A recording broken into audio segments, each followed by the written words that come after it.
今までのアニメにないアクションの演出、実現しようと思いました。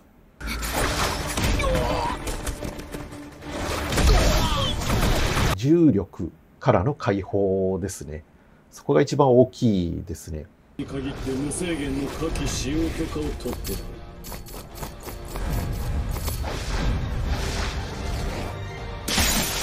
る。今までのアニメ表現ではなかった複雑なことをやっています。なので、そこの動きについても、リアリティを持ったものをできたと、確信しています。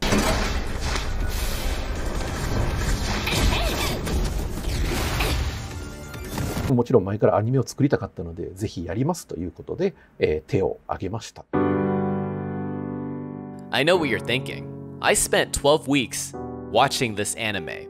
An anime that everyone universally agrees is awful. So you're expecting me to say a bunch of negative buzzwords about how much this anime sucks, like everyone else. We're in the money. We're in the money. And I can totally do that. Get tons of views and actually have YouTube pay me from the AdSense. But that wouldn't be honest. Because the truth is, I felt a lot of emotions watching this show. As I watched each episode, I went through the 5 stages of grief. Denial. Well, okay, well that's not too bad so far, alright? Anger. I'm not gonna watch anymore because it's all gonna be the same thing. This actually makes me angry because someone got paid to do this. Bargaining. Action-wise, this show's pretty decent. It's decent. Depression. This shouldn't even count as a win. I got like a whole square. I filled up the whole right side. Come on. And finally, acceptance. I am here. So does that mean that I'm praising this show? Hell no. We're gonna break this anime down, but not out of hate, but with love. Because watching this anime feels like you're babysitting a child. It's not your child, and you're only watching her because you're being paid to, or it's beneficial for your YouTube channel. So this child is really annoying, doesn't listen to you, and she treats you like garbage. But sometimes she'll do something really nice and buy you a gift. And you'll feel a sense of pride before she kicks you in the groin. And that keeps repeating and repeating until you eventually develop a familial relationship. That stranger's child now feels like a little brother or sister to you. You start to pay more attention to them, and you start to question why they are like this. And then you find out that they aren't doing well in school. The teachers have unrealistic expectations, and they're being bullied because they look different. So you start to sympathize with the child, and you want to help them, but you can't! You can't help them! Even though you see the potential in that child is growing up in a broken home. That child has no access to resources to help them, and in the end, that child is going to grow up homeless. The only saving grace is that maybe people will feel bad and throw in some donations. But their life will end in tragedy. And that child's name is EX-ARM, a Crunchyroll original.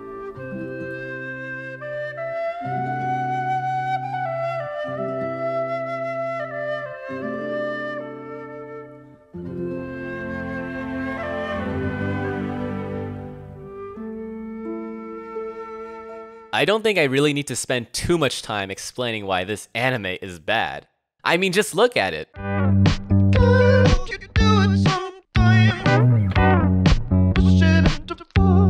It's clearly not done.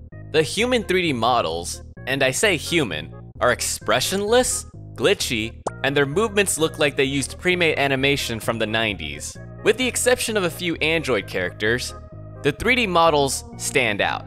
And contrast that with the limited 2D drawings, it just seems like the 3D models and the 2D drawings are two different species interacting with one another. The editing is also blatant and attention-grabbing. The anime is way too ambitious, and it's clear that certain scenes are prioritized. And the ones that aren't, well, the video editor has to get creative. But what about the story? Even if the show looks terrible, could the source material make it watchable? Unfortunately, the anime strips the source material down to its basic story beats. And it just seems like the anime shoehorns a bunch of sci-fi cliches in order to have an excuse for fight scenes. If I had to give a synopsis, it's about a boy named Akira, wink wink Akira reference, who gets turned into a supercomputer, and he works with the police to fight various criminals with super weapons called EX-ARM. I think there are 6 arcs, filled with exposition of the sci-fi world, Akira constantly questioning if he is actually human, 2D flashbacks of 3D characters, plot revelation, and motion capture fight scenes. Overall, the story is pretty basic, and usually the characters would make the story worth following. But are the characters worth following?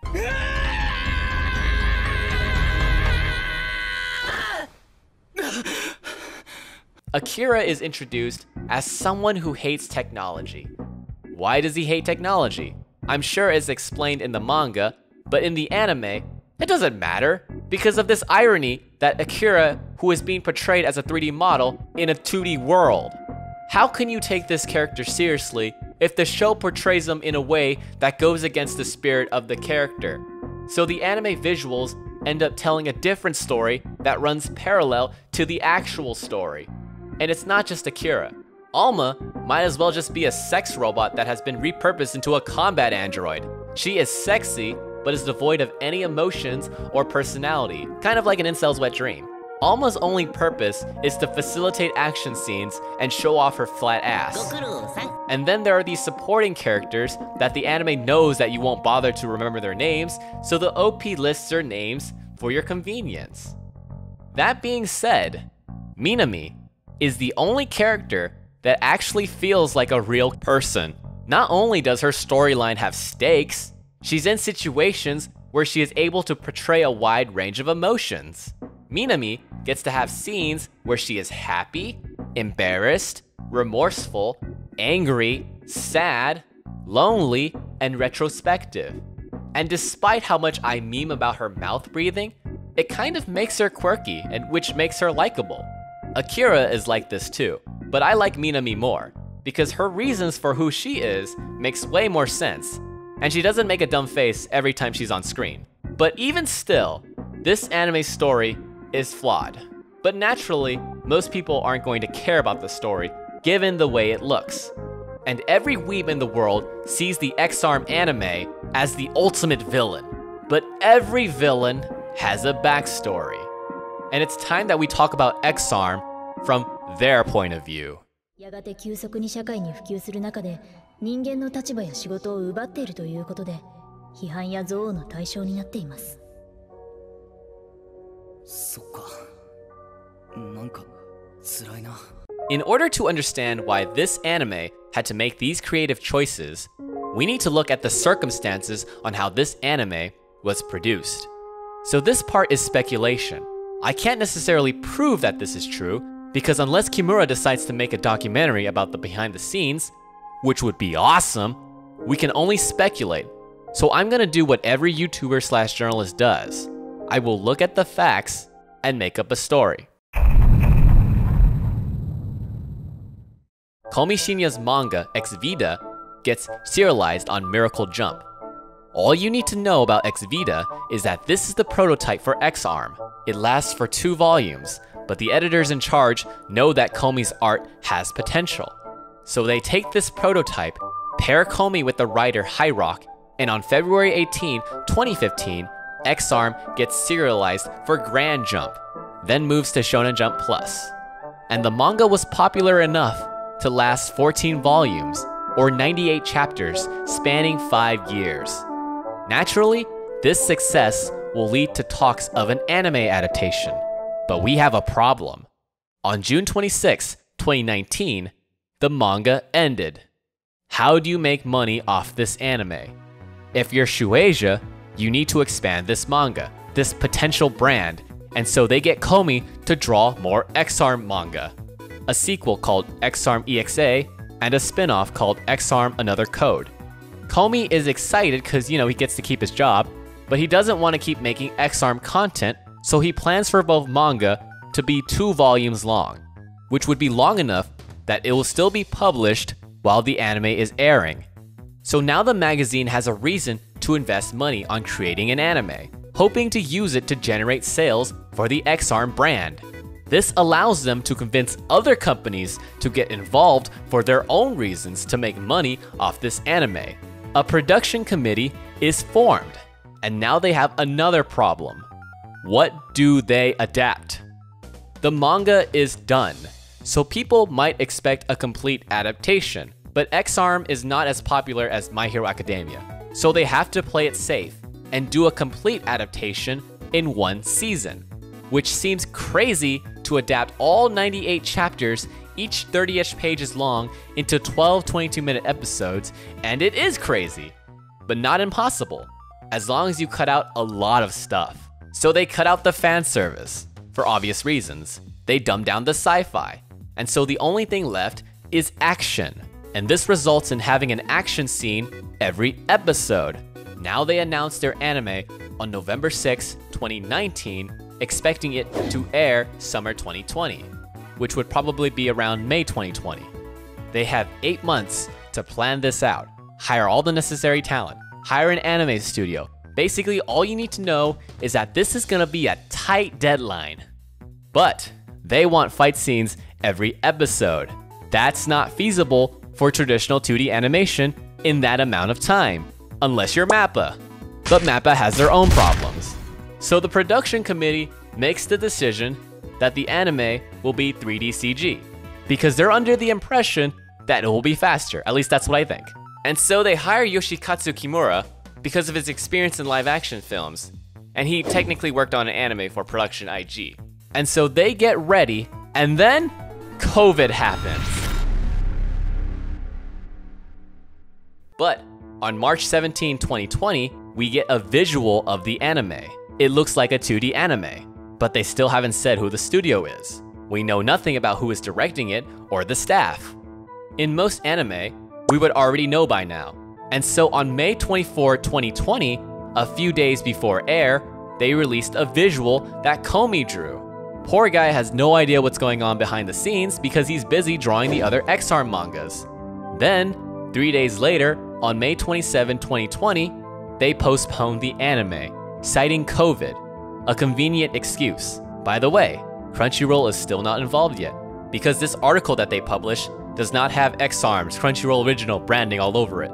But I believe during the time of the announcement to the intended air date, nobody was making this anime.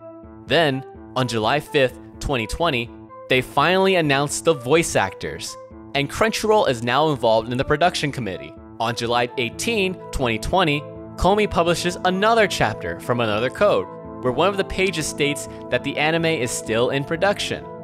But we still have no idea who is making it. Then, on August 30th, 2020, they finally revealed the air date, the studio that is making this anime, and Yoshikatsu Kimura is directing it. So what the hell happened? Sometime on May 2020, or maybe earlier, Crunchyroll ended up getting involved. They gave money and brought this dead project back to life. In exchange, they get exclusive streaming rights on their platform in certain countries. And thus, EX-ARM became a Crunchyroll original. And they're very lucky that this aired during Attack on Titan, because they would have lost a lot of subscribers.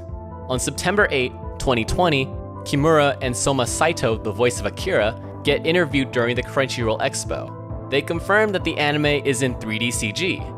And I think it's safe to say that Kimura finished shooting all the motion capture scenes and recorded all the voice actors. Visual Flight is hard at work taking that motion capture data to try and make an anime. Everyone involved is under the impression that the anime looks good, so hyping up EX-ARM is easy for them. At some point before the official PV gets published, Visual Flight delivers the anime they were able to create for Kimura to edit. This is probably when Kimura realized how much he fucked up. He can't delay the project again, and now he has to try to save it in editing. So he delivers the PV to the production committee, which I'm sure they're panicking, but on November 6, 2020, the PV for EX-ARM drops, and it is not received well. Both the Japanese and the international audience dislike it. There is no mention or tweet about this PV in any of the Twitter accounts. Not the official account, not the directors, not even the mangaka. It is a complete disaster. Nobody is proud about this. but it still needs to be made because the production committee says so. Then, on November 18, 2020, another code published its last chapter, and on December 21, 2020, EX-ARM EXA published its penultimate chapter. Also, on December 24, 2020, a commercial for EX-ARM about Royal Limousine is on the internet. What a lovely Christmas present. Hi, this is a bit amateurish because I just discovered this literally right now, but I found the Twitter account for the actual Royal Limousine CEO. From what I can see and understand, this man really likes EX-ARM. This is his blog, and this is what he said. So EX-ARM, to support, distress, 3 months. I'm not familiar with anime. Oh, I can tell. Personally, with friendship, with Corona, the result of 3D animation, I'm afraid. Royal Limousine. I'm about to go bankrupt? Oh no! Still, Corona never ends. Sales remain down. I've been supporting EX-ARM. It's me, myself, was supported by EX-ARM. This guy really likes EX-ARMs. Now, I'm pretty sure he's not going bankrupt because he spent all his money on the EX-ARM anime. No. He's going bankrupt because his taxi business is not profitable in Corona, because obviously no one is taking taxis because everyone is locked down or in quarantine, or at least during 2020. I don't know what's going on with Japan right now. I think they're under lockdown again. I'm not really sure, but you know, to sum it up, this guy's luck is awful. And then finally, on January 9, 2021, EX-ARM, the anime, finally premiered. Why is this important, you may ask? Because this is the reason why this anime looks the way it does. Look, it's easy to blame the director since he has no experience making anime. It's easy to blame the studio since they're desperate for work and will take any job they can get despite how unreasonable it may be. It's easy to blame COVID since, well, nobody expected COVID, to be honest. And to some extent, it's easy to blame Crunchyroll since their support got the dead project back up on its feet. But these are just scapegoats. They're only pieces of a domino effect that somebody pushed over. And that somebody is the original production committee. Producers who hide behind their fucking powerful companies, suggesting asinine ideas and embarrassing the manga's original work. And what do these producers lose? Absolutely nothing. Look, there's nothing wrong with the production committee system. I understand why it exists. And sometimes they do a good job. But when they don't, they're never blamed. And then it will happen again.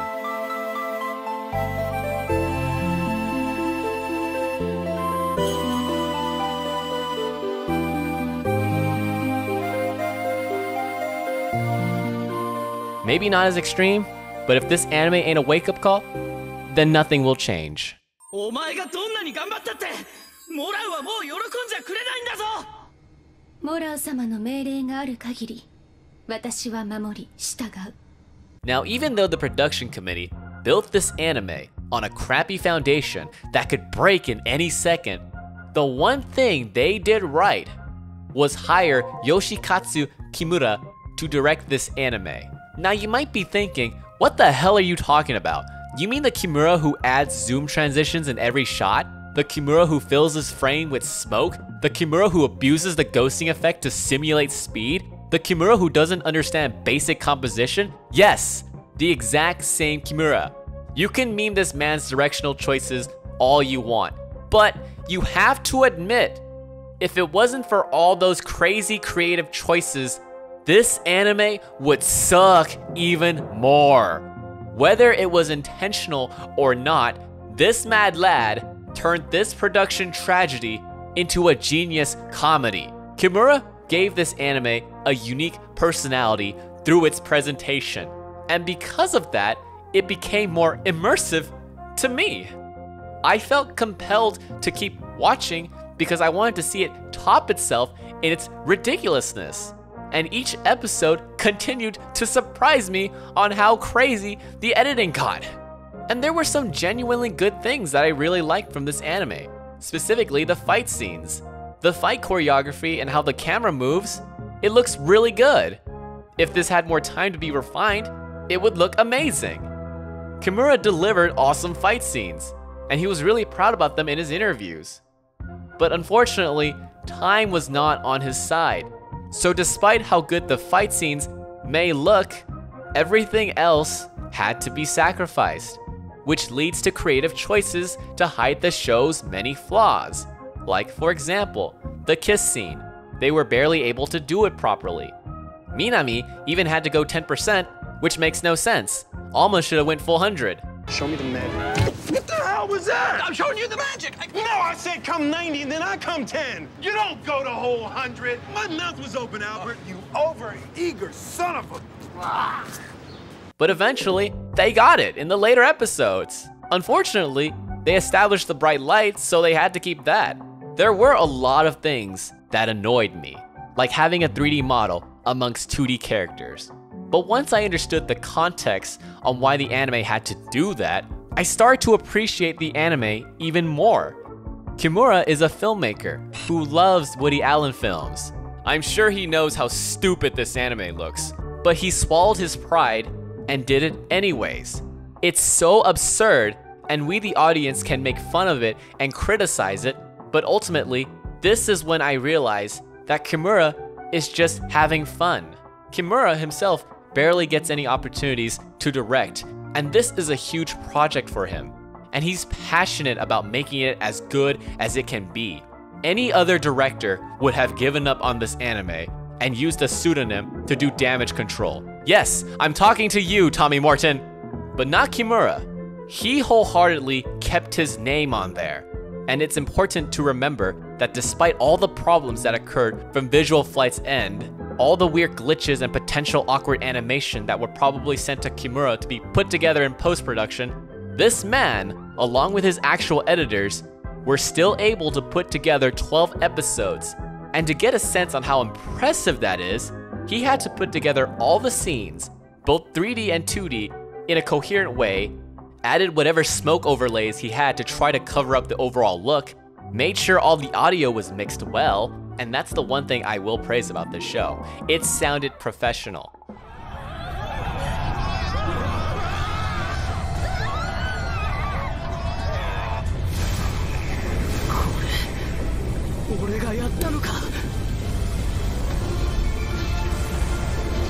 Audio was pretty much perfect. The voice actors delivered. Whoever recorded them did a phenomenal job. Some of the sound design was also pretty immersive. I say some. There are some that are really dumb. And so Kimura's music was alright. They aren't bangers, but they still did the job. Also, I have no idea if these two are related. Probably not, but it's pretty funny how we have another Kimura in an anime with a character named Kimura. Oh my god, I just realized that. But yes, even though the editing had some issues, with what he had to work with, he did a pretty good job salvaging this show.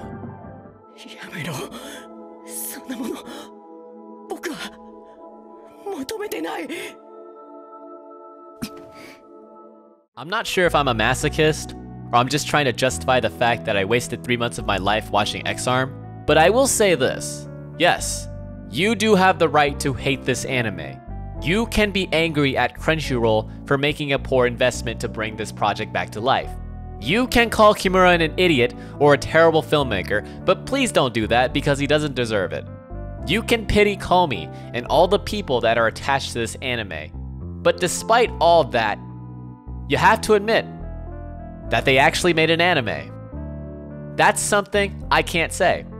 Sure, there are tons of anime out there that are much better production-wise, but this kind of anime only comes out once in a generation. There will never be another anime like this, where all the stars of bad luck are aligned to spit out a train wreck that actually exposes the problem with the anime industry. And that problem is greed. この状況で投げ出すのですか? 我々がいれば日本はまた復活できる。誰がこの事態を招いたと思っているんだ。待て、逃げなくな。くそー。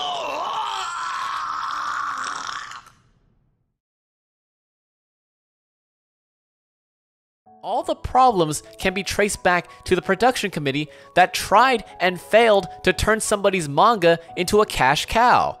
And EX-ARM, the anime, is the perfect representation of that. EX-ARM is Komi's baby, and sometimes your baby isn't gonna grow up to be the president of the United States. Sometimes Your baby will grow up to be a plumber. It's not the most glamorous job, but it's still honest work. And that's what EX-ARM is. It's a show that's honest about its flaws. It knows that it's bad, and all it wants is for you to hear its prayers. And as the babysitter, I hear you. I wish I could do more, but I'm only one person. I can't lie to you and say that you will have another chance, because you won't. But even as time goes on, and you fade into obscurity, just remember that I will remember you. Kimura-san, you made a form of art. And if a toilet can be considered art, then EX-ARM can be considered art too. And it's beautiful. ぜひ、放送を見ていただいて、好きになって、一緒に、この、アニメの世界を、楽しんでいただけたらなと思っています。放送を、楽しみにお待ちください。今日はありがとうございました。春よ